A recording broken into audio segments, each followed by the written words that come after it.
উহুদের ময়দানে সবচেয়ে বেশি রক্তাক্ত হয়েছিলেন।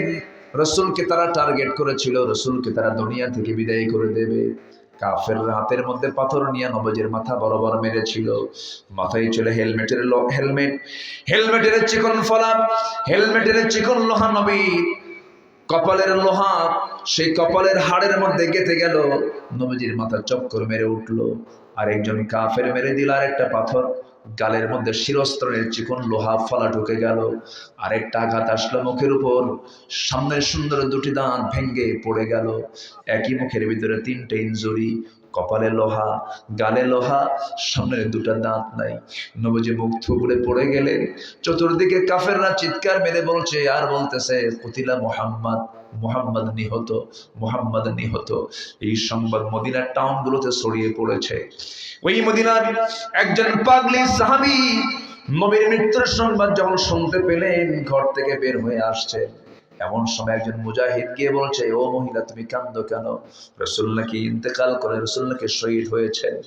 এই কথা শোনার সঙ্গে সঙ্গে বলতেছে, শোনো রে, রাসূলের আগে তোমাকে একটা সংবাদ দেই কি, তোমার নিজের আপন বড় ভাই দুনিয়া থেকে এই যুদ্ধে মারা গেছে, শহীদ হয়ে গেছে।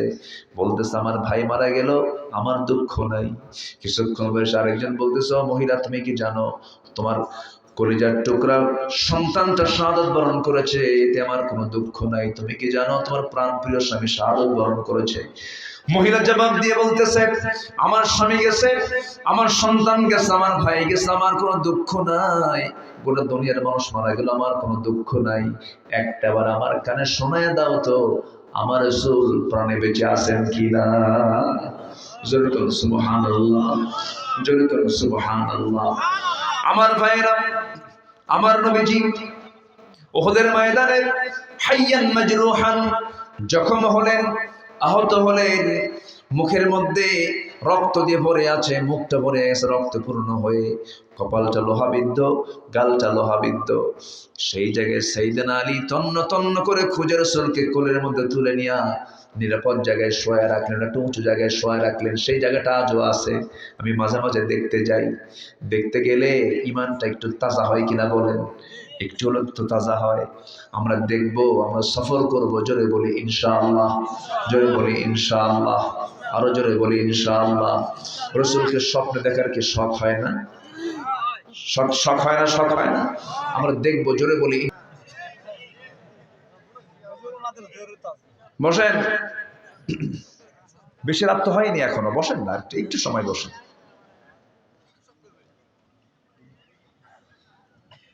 আমার বন্ধুগণ, বুকটা ফেটে যায়, বুকটা ফেটে যায়। বোনরা এসে কান্দে, বোনরা এসে বলে, ভাই কতদিন আগে বাপ মারা গেল, সম্পত্তিগুলো একটু বুঝায় দাও ভাই। কিন্তু বোনদের বুঝায় দেয় না, বরঞ্চ নাটক শুরু করে দেয়। কি নাটক শুরু করে? বগুড়ার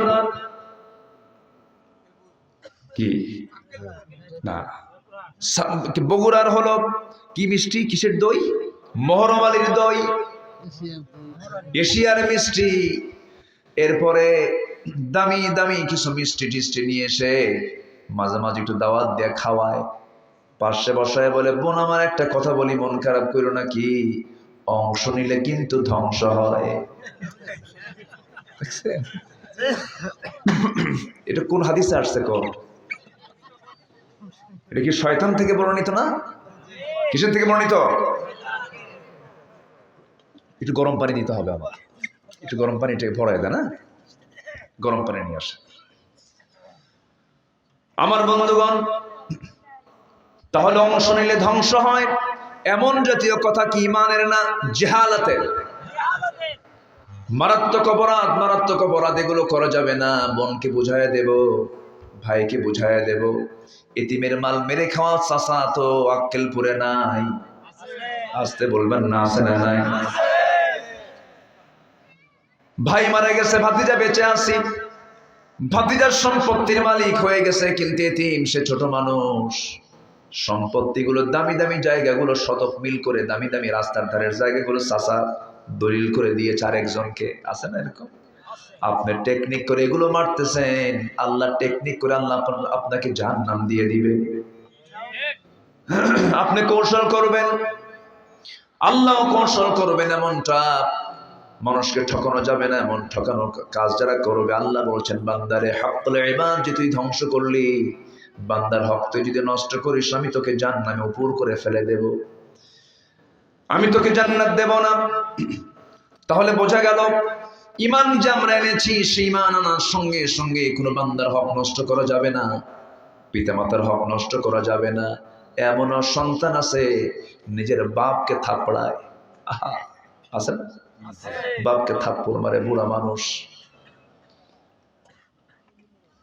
রুরাল একদম তৃণমূল পর্যায়ে চেয়ারম্যান সাহেবরা বাস্তব সাক্ষী, অনেক কিছুই তারা দেখেন। সেদিন আপনাদের বগুড়ায় সারিয়ে কান্দে একটা মাহফিল ছিল, পাশে আমার চেয়ারম্যান বসা। চেয়ারম্যান মহোদয় হঠাৎ করে তিনি আমাকে বলছেন, হুজুর কিছুক্ষণ আগে একটা সংবাদ আসলো, কি নিজের সন্তান নিজের মাকে মাটিতে ফেলে দিয়া বটি দিয়ে জব করেছে। চিন্তা করেন কেন? পরে শোনা গেল সম্পত্তির লোভ, মার নামে কিছু জমি আছে, সেই জমিগুলো সন্তান বারবার চাই দেয় না, মাকে তো সে খুন করে ফেলেছে। আমার বন্ধুগণ, এই যে অসামাজিক কাজগুলো, এই সমস্ত দৃশ্যগুলো আজকে আমরা দেখতে পাচ্ছি। এই দেখার অন্যতম কারণ হলো জাতি মুসলমান আজকে কোরআন থেকে কাছে না দূরে? দূরে। আমরা কোরআনটা ভালো করে পড়বো, জোরে বলি ইনশাআল্লাহ, আরো জোরে বলি ইনশাআল্লাহ। আমার বন্ধুগণ, তাহলে ঈমানটাকে টিকে রাখতে হবে, এটা হচ্ছে সবচেয়ে বড় চ্যালেঞ্জ। ঈমান পরিপন্থী কোনো কাজ করা যাবে না, ঈমান গর্হিত কোনো কাজ করা যাবে না। ঈমানটাকে টিকে রাখতে হবে যেমন করে সাহাবায়ে কেরাম টিকে রেখেছিলেন। বিশ্বাসের ক্ষেত্রে কোনো ফটলতা আনা যাবে না, বিশ্বাসে কোনো গ্যাপ রাখা যাবে না। আল্লাহকে মানবো, আমরা রাসূলকে মানবো, আমরা জীবনের এক জায়গায় না সব জায়গায়, বলেন সব জায়গায়। আল্লাহ রাব্বুল আলামিন এরপরে বলছেন নাম্বার 2 কাজ হলো, আল্লাহ রাব্বুল আলামিন বলছেন ওয়াজাহাদু বিআমওয়ালিহিম ওয়া আনফুসিহিম ফি সাবিলিল্লাহ উলাইকা হুমুস সাদিকুন। জোরে বলুন আল্লাহু আকবার। নাম্বার 2 হলো যারা আল্লাহর পথে জিহাদ করবে, আল্লাহর পথে যারা সংগ্রাম করবে। জিহাদ শব্দটা কে দিয়েছেন বলেন? আসতে বলুন না, কে দিয়েছেন বলেন? জিহাদ আর জঙ্গিবাদের সঙ্গে কোনো সম্পর্ক আছে নাকি? জিহাদ এক জিনিস, জঙ্গিবাদ আরেক জিনিস। আসেন দোয়া করি নাকি? তে এইগুলো নড়াচড়া করে কেন?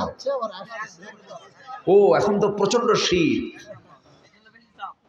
হ্যাঁ, প্রচন্ড শীতের কারণে কোথাও তো আর বের হওয়ার জায়গা নাই, লাইন তো একটাই, নিম্নচাপ।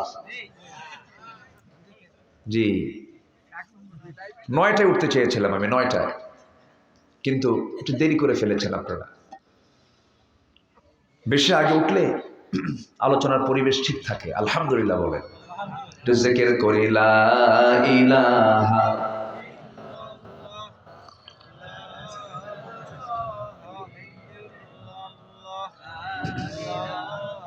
আরো জোরে লা ইলাহা ইল্লাল্লাহ, লা ইলাহা, লা ইলাহা ইল্লাল্লাহ মুহাম্মাদুর রাসূলুল্লাহ সাল্লাল্লাহু আলাইহি ওয়াসাল্লাম। এই দুইটা কাজ গুরুত্বপূর্ণ কাজ, একটা হলো ঈমান, আরেকটা হলো জিহাদ। ঈমান আছে, জিহাদের কাজটা আল্লাহ রাব্বুল আলামিন কবুল করবেন। জিহাদ আছে, ঈমান নাই, আল্লাহ কবুল করবেন না। ঈমানও থাকতে হবে, জিহাদও থাকতে হবে। আমার বন্ধুগণ, জিহাদ শব্দটার সঙ্গে আমার নবীজির গোটা জীবনটা জড়িত। মক্কার মাটিতে আমার রাসূল দাওয়াত দিয়েছেন 13 বছর, মার খেয়েছেন 13 বছর, আর মদিনার জিন্দেগির 10টা বছর কেটেছে তার জিহাদের প্রান্তরে। 13 বছর মার খেয়েছেন মক্কায়, আর মদিনায় 10 বছর মার খেয়েছেন না মার দিয়েছেন? আস্তে কয়, মার খেয়েছেন না মার দিয়েছেন? মার দিয়েছেন। তাহলে মার খাওয়াও সুন্নাত, মার দেওয়াও সুন্নাত।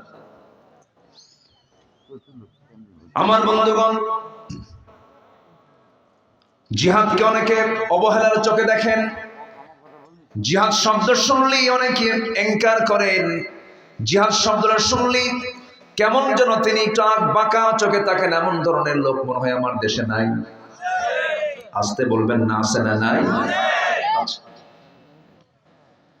আমার বন্ধুগণ, অথচ আমার নবীজির 10 বছর মদিনার যে 10 বছর কেটেছে, আমার এই নবীর 10 বছরে তিনি 86টা যুদ্ধ পরিচালনা করেছেন। কতটা বলেন? 86টা। গড়ে প্রত্যেক বছর 9টারও বেশি যুদ্ধে তিনি অংশ, প্রায় 9টার মতো যুদ্ধ তিনি করেছেন। প্রত্যেক বছরে যদি 9টা করে যুদ্ধ চলে, আজকের বর্তমান দুনিয়াতে যুদ্ধ বিধ্বস্ত দেশগুলোর মধ্যে অন্যতম হলো রাশিয়া, ইউক্রেন। অর্থনীতি চাঙ্গা না মন্দা? অর্থনীতি ধ্বংস হয়ে যায়। যুদ্ধ লাগলে পরে দেশের অর্থনীতির নিয়ন্ত্রণ ঠিক থাকে না। আমার নবীজি ক্ষুদ্র মদিনা রাষ্ট্র গড়ে তুললেন, কাফেরদের আক্রমণ নবীজি মোকাবেলা করতে করতে 10টা বছর চলে গেল, 86টা যুদ্ধ পরিচালনা করলেন। আমার নবীজির 10টা বছর যদি লক্ষ্য করা যায়, আমার নবীজির জীবন কেটেছে দিনের বেলা ঘোড়ার পিঠে, রাত্রে বেলা যায় নামাজে। আমার নবীজি ঘুমাতে পারেন নাই, আমার নবী আরামে দিন কাটাতে পারেন নাই। শত্রু দিয়ে গোটা জীবনটা আমার নবীজির অস্থিরতায় কেটে গেছে। ইহুদিরা ডিস্টার্ব করেছে, মদিনার ইহুদিরা ডিস্টার্ব করেছে। নবীজি খাবারের মধ্যে বিষ পর্যন্ত ঢুকায় দিয়েছে ইহুদির বাচ্চারা।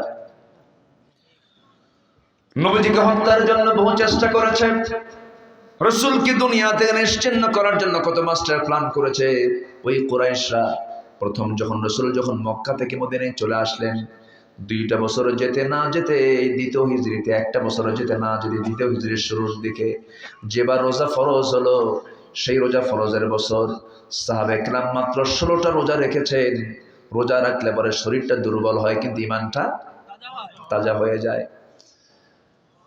আমার নবীজির কানে চলে এলো, মক্কার কুরাইশরা লোহিত সাগর পাশ দিয়ে ঘেঁষে ঘেঁষে, রেড সির পাশে দিক ঘেঁষে ঘেঁষে তারা 450 মাইল অতিক্রম করে তারা বদর প্রান্তর পর্যন্ত চলে এসেছে। নবীর কানে যখন সংবাদ এলো, রাসূল বলেন, সাহাবীরা কোন ক্রমেই তাদেরকে বদর পার হতে দেওয়া যাবে না, চলো মোকাবেলা করতে হবে। নবীজির হাতে তখন কিচ্ছু নাই, ঘোড়া নাই, তরবারি নাই, কিন্তু ঈমান আছে। কি আছে বলেন? ঈমান আছে। আমার নবীজি বলেন, সাহাবীরা কি কি আছে আমার সঙ্গে, তোমরা যুদ্ধে অংশগ্রহণ করবে বলো। হুজুর আমরা সবাই প্রস্তুত আছি। রাসূল বলেন, শোনো, যুদ্ধে যেতে হবে, শারীরিক শক্তির দরকার, রোজাটা ভেঙে ফেলে দাও। সাহাবায়ে কেরাম বললেন, ইয়া রাসূলুল্লাহ, রোজা রাখাও ফরজ, জিহাদে যাওয়াটাও ফরজ, রোজাও রাখবো জিহাদও করবো। রাসূল বলেন, না, ফাইদ্দাতুম মিন আইয়ামিন উখার, অন্য সময় করে নেব আমরা রোজা। শক্তি সঞ্চয় করো, বাতিল দুর্গে আঘাত আনতে হবে। কে কে আছো আসো। নবীজি দেখতে পেলেন অনেক সাহাবীর হাতে তরবারি নাই, খেজুর গাছের ডাল হাতে নিলেন। সুবহানাল্লাহ। আমার নবীজি সাহাবায়ে কেরামকে সঙ্গে করে নিলেন। ছোট্ট ছোট্ট বাচ্চা 2টা নবীর কাছে দৌড়ে দৌড়ে এসে বলছে, হুজুর শুনতে পেলাম সৈন্যের নাকি ঘাটতি পড়েছে, সৈন্য সংখ্যা নাকি কম, যদি আপনি একটু পারমিশন দিতেন আমরা ছোট্ট 2টা বাচ্চা যুদ্ধে অংশগ্রহণ করতাম। মদিনার একজন পাগলি সাহাবী, মহিলা সাহাবী, 2 বছরের ছোট্ট বাচ্চা নিয়ে নবীর সামনে হাজির হয়ে বলে, হুজুর আমার বাড়িতে কোনো বয়স্ক পুরুষ মানুষ নাই, আমার স্বামী নাই, আমার প্রাপ্তবয়স্ক ছেলে সন্তান নাই, হুজুর এই ছোট্ট 2 বছরের বাচ্চা আমি আপনাকে দিয়ে গেলাম যুদ্ধের ঢাল বানায় নিয়ে। সুবহানাল্লাহ। ইসলাম এমনি আসে নাই। আমার নবীজি দেখতে পেলেন ছোট্ট 2টা বাচ্চার সামনে দাঁড়ানো।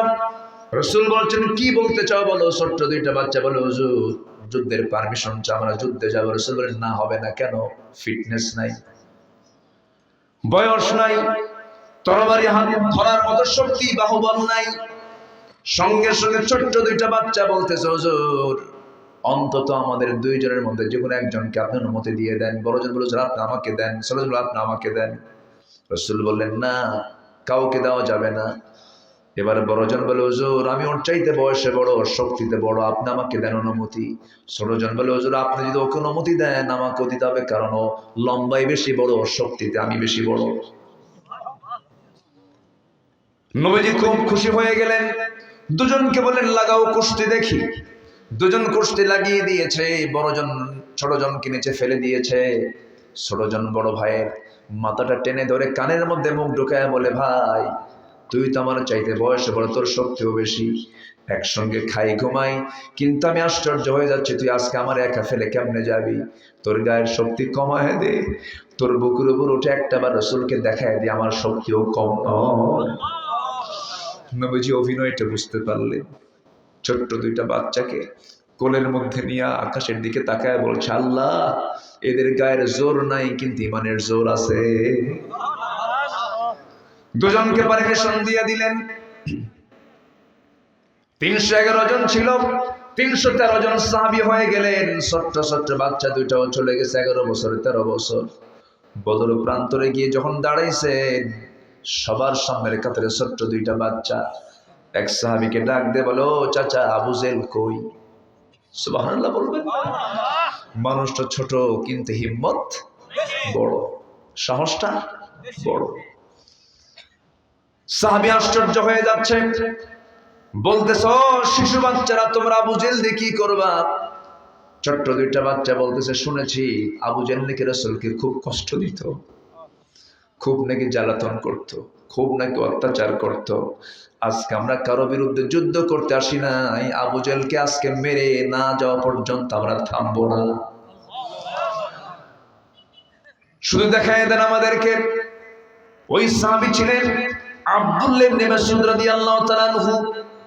তিনি বলছেন, ওই যে ঘোড়ার পিঠে বসে আছে, দুই দিকে পা ছেড়ে দেওয়া, ওটাই হলো কাফেরদের আবু জাহেল। ইতিহাস সাক্ষী, বলতে দেরি হলো, যেতে দেরি হলো না, সিংহের মতো গর্জন দিয়া বাজ পাখির মতো উড়ন্ত হয়ে দূর মেরে চলে গেছে আবু জেলের সামনে। দুজন দুই পাশে দাঁড়ায় গেছে, কেউ টের পায় নাই, ছোট মানুষ পাত্তা দেয় নাই। কিন্তু এই ছোট্ট বাচ্চার মধ্যে যে উন্মাদনা, জিহাদের যে স্পিরিট, জিহাদের যে চেতনা, ওরা এটা বুঝতে পারে নাই। ছোট্ট দুইটা বাচ্চা ছোট্ট দুইটা তরবারি নিয়ে পজিশন নিয়ে দাঁড়ায় গেছে। চোখের ইঙ্গিতে দুইজন আল্লাহু আকবার বলে আবু জেলের দুই পায়ে এমন জোর আঘাত করেছে, ওই যে আবু জেল ধরাশয়ী হয়ে জমিনে পড়ে গেছে। কোমর সোজা করে আবু জেল আর কখনো দাঁড়াতে পারে নাই। জোরে বলি আল্লাহু আকবার। মুসলমানদের বিজয় হয়েছে গায়ের শক্তি, অস্ত্রের শক্তি না, ইমানের শক্তি। আল্লাহ এই জন্য বলছেন আগে ইমান আন, এরপরে জিহাদ কর। এরপরে কি? জিহাদ কর। আমার বন্ধুগণ, এই ছোট্ট দুইটা বাচ্চা যখন আঘাত করেছে, আবু জাহেল ধরাশয়ী হয়ে জমিনে পড়ে গেছে। বড়জনকে ধরে ফেললো কাফেররা। বড় ভাই মাসকে চতুর্দিক থেকে ঘেরাও করে ফেলেছে।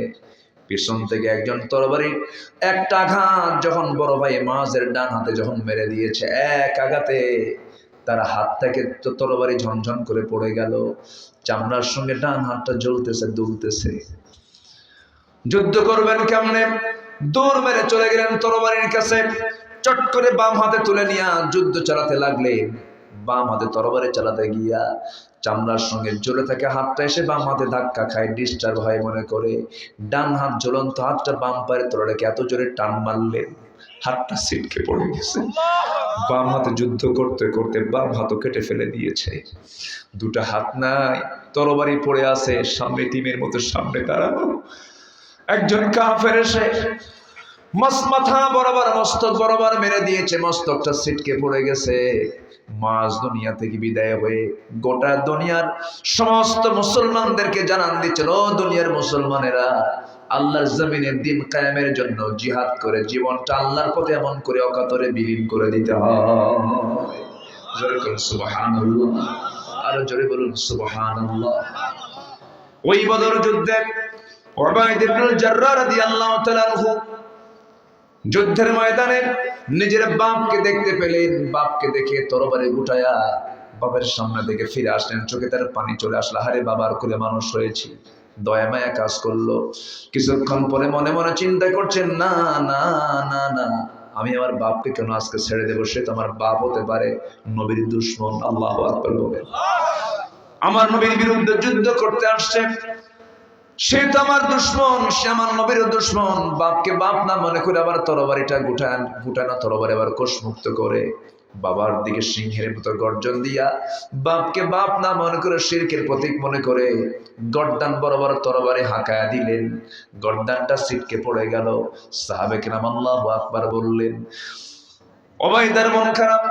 নবীজি বলছেন, সাহাবীরা, বদর যুদ্ধে মুসলমানদের বিজয় হয়েছে। ওবাইদার চোখে পানি কেন? কি হয়েছে হুজুর? ওবাইদার বাপ বদরে মারা গেছে। কে মেরেছে? তার বাপকে। কে মেরেছে বলো হুজুর? আমরা কেউ মারি না, ওবাইদা নিজেই তার বাপকে দুনিয়া থেকে বিদায় করে দিয়েছে।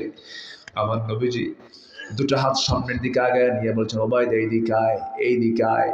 বুকের সঙ্গে বুক লাগায় দিয়ে বলছে, ওবাইদা রে, আল্লাহর জান্নাত তোর জন্য ওয়াজিব হয়ে গেছে। জোরে বলেন সুবহানাল্লাহ। আমার ভাইয়েরা, দিন কায়েমের জন্য আমার নবীজির দেহ থেকে রক্ত ঝরাতে হয়েছে।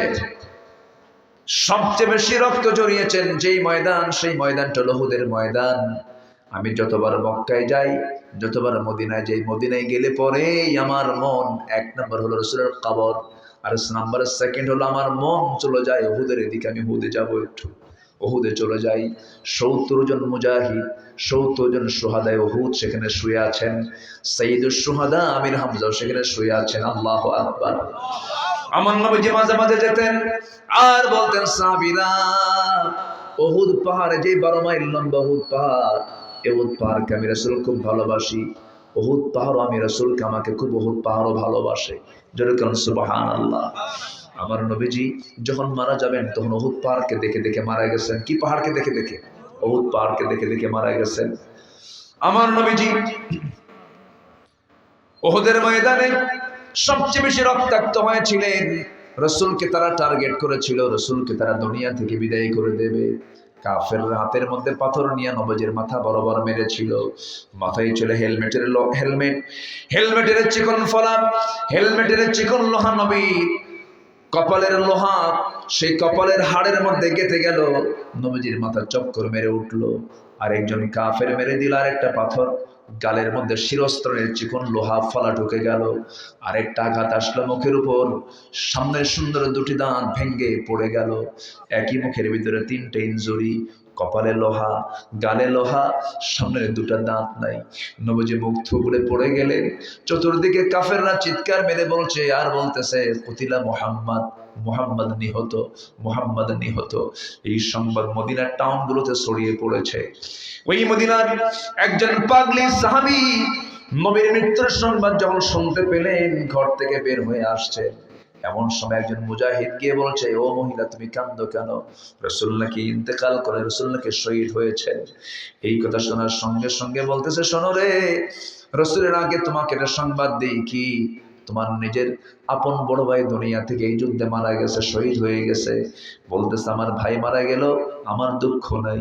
কিছুক্ষণ বয়সে আরেকজন বলতেছে, ও মহিলা, তুমি কি জানো তোমার কলিজার টুকরা সন্তানটা শাহাদাত বরণ করেছে, এতে আমার কোনো দুঃখ নাই। তুমি কি জানো তোমার প্রাণপ্রিয় স্বামী শাহাদাত বরণ করেছে?